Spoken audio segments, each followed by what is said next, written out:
Hello, welcome back to the channel. It's me, Emmy the Cat Lady, and you join me back here in the West Roxbury area of Boston. We've visited a couple of places here already, so the hospital, that's going to be for next week. But today I wanted to take a look at the Milton parking garage. So this is connected to Fallon's. You can see there's a little kind of walkway there, and there's also a walkway that connects it to the hospital. And this one's quite a fun one. There's very interesting little gauntlet in here, so be prepared for traps and explosions and things. So we're being directed to this door by many arrows, so let's go and take a look at what's happening inside. I'm going to put the Pip-Boy light on so we can see. So somebody's built a maze in here, and there's plenty of traps.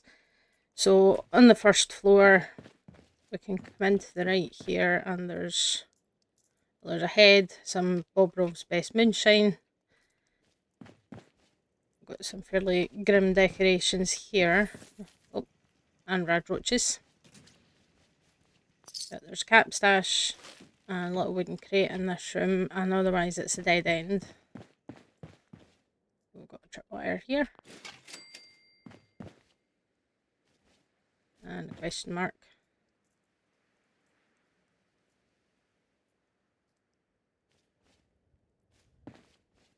Yes, and that means the tripwire was going to trigger something, but there's not really much else to see that way, so we need to go through this way.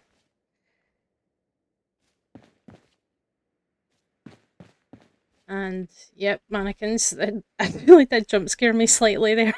I knew they were here, and I do find them very creepy. Yeah, so even though I knew they were going to be there. And then yeah, we've got this gate with 3 buttons. So we need to push the left one and the right one. And that opens up all the gates.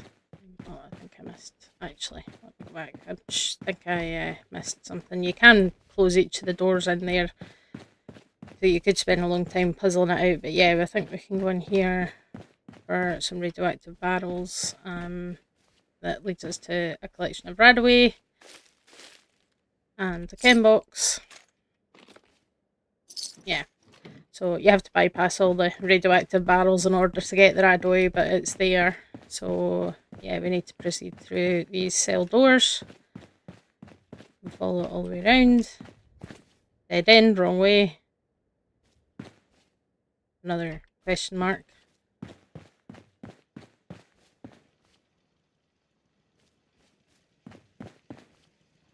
I swear I'm hearing a voice in my ear, and I don't know.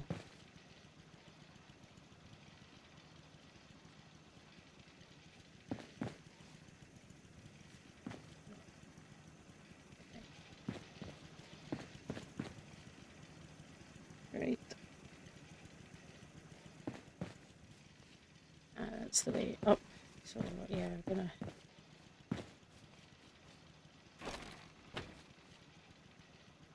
Yep, Christmas present of bullets here.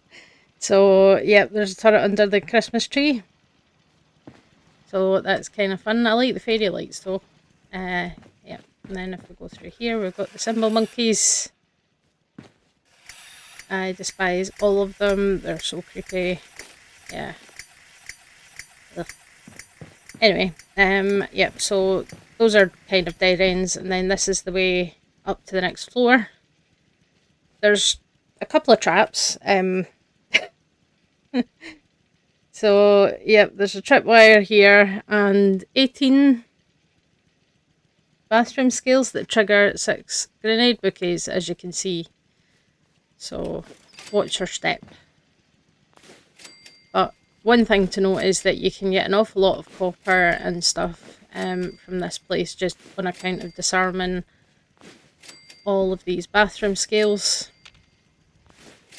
That gets lots of copper and springs and stuff for all your crafting needs. Because copper actually is one that can be a bit hard to come by in this game, and if you're like me and you like building lots of lights and wires and stuff at your settlements. And then obviously we've got grenade bouquets everywhere, so good place to stock up on the old frag grenades as well while we're here. Why not? And obviously this ramp then takes us up to the second floor, where there's, unsurprisingly, more traps. So we'll just keep making our way around. Did I miss the tripwire? I might have missed the trip. Oh, yeah, there is a missile launcher. I can't see the tripwire that triggers it, but there is a missile launcher trap here.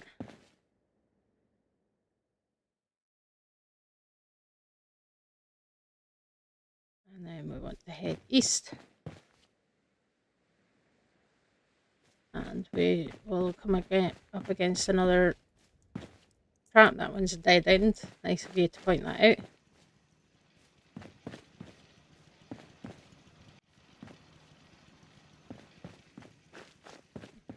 Okay. Gonna keep going around.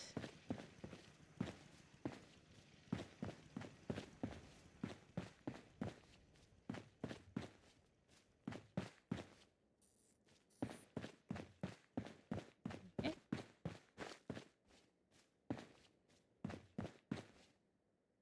And that brought us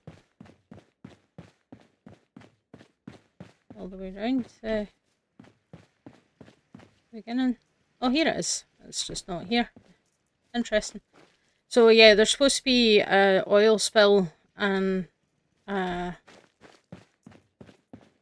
trap that triggers that basically fires on it, and then obviously it burns, one of the kind of oil traps, but it doesn't seem to be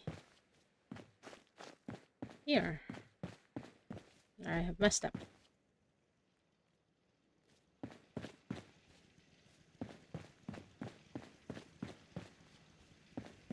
Oh wait, never mind, there it is. Found it. Yep, so got another tripwire.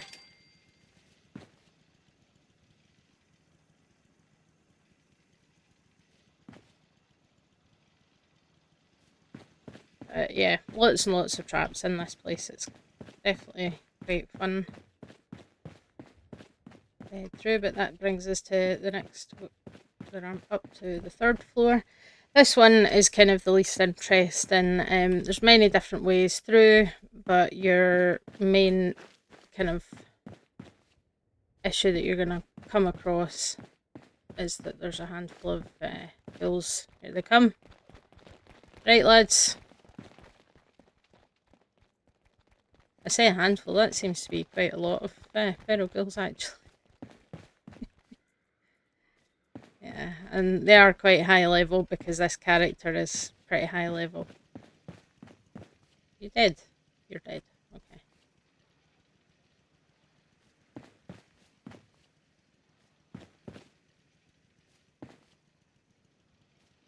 There is something weird going on with these dead ones. Their necks are very stretched out. That's bizarre. Ugh. Yeah, they're all like that. Not really the case for the live ones that I can see. Yeah.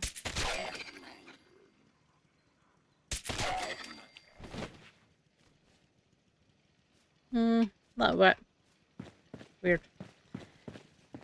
Anyway, yep.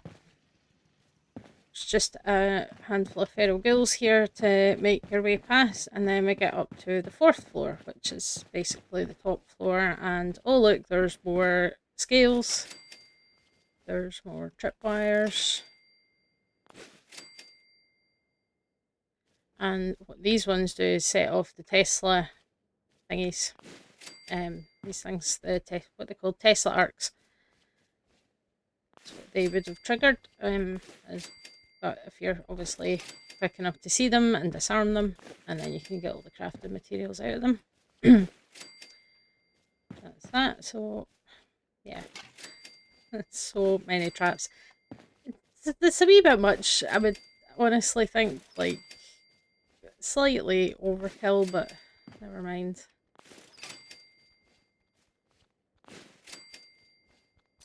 But yeah, lots of random bits and pieces to be found up here. We'll just make our way through.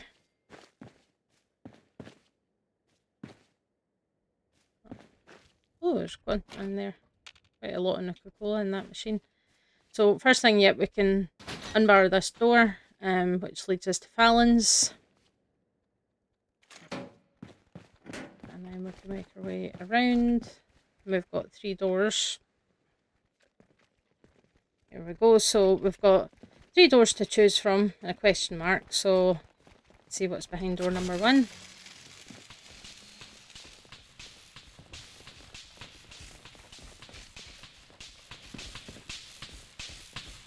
Yeah, there's a tension trigger of what's behind door number 3. More traps. Door number 2 is the one that you actually want, and right, get out of the way. Creepy mannequin. That was quite funny though. Yep. We've got some more tripwires that activate these makeshift bombs. Or IEDs, I think is the term that's used for them. Right. So in the northeast corner, which will be over here at this is a dead end bit, we have a little bedroom. So somebody has obviously been living here at some point. Weapons workbench, bunch of first aid and random things, mines. We do have a magazine here, which is Hot Rodder. Nice. And this issue of Hot Rodder unlocks Hot Pink. So your custom paint job for your armour and stuff. Now you can go pink if that's what you want to do. Pink's not really my colour, so generally not for me. Well, purple is my favourite colour, followed by kind of blue and aqua and teal. But yeah, we come to these 2 cages and question marks. So there's 2 buttons. So you need to be careful with this. This is kind of your prize for surviving the gauntlet of traps. You can only open one and you have to choose. So you press the button to open one and that activates the flamethrower, and the other one destroys the loot. So you can only get one of them. But beware, because if you press one button to open one of the cages, the other button's not deactivated. So if you press that, it will destroy everything that's in the one that you've managed to open, and then you'll get nothing. So make sure you choose carefully and don't go pressing buttons willy-nilly unless you want to lose everything. So the left cage here, you can kind of see it's laid out there. We've got a mini nuke, we've got 4 fusion cores, there's a levelled combat armour helmet, as well as a big steamer trunk full of the usual kind of loot. And if we look at the right cage, this one is more medical supplies. So we've got some Radaway, I think that's a dose of Psycho, some Buff Out, we've got first aid kits, chem box and a steamer trunk as well. So choose whichever you are more in need of. Fusion cores can become a little bit harder to come by. Mini nukes are useful if you're using the Fat Man. It's not one that I tend to use personally in my day-to-day gameplay. It's a wee bit too chaotic for my blood. So you can sort of make your choice here and pick which one you want. So I am going to go with this one, I think. So yeah, you see it opens that, and then everything there is gone. But yeah, it's quite fun. But yeah, so if I was to press this button, all that stuff would get destroyed. So I'm assuming that you don't want that. I don't want that, so I'm going to leave it alone. And then we've got another door here that we can remove the bars from.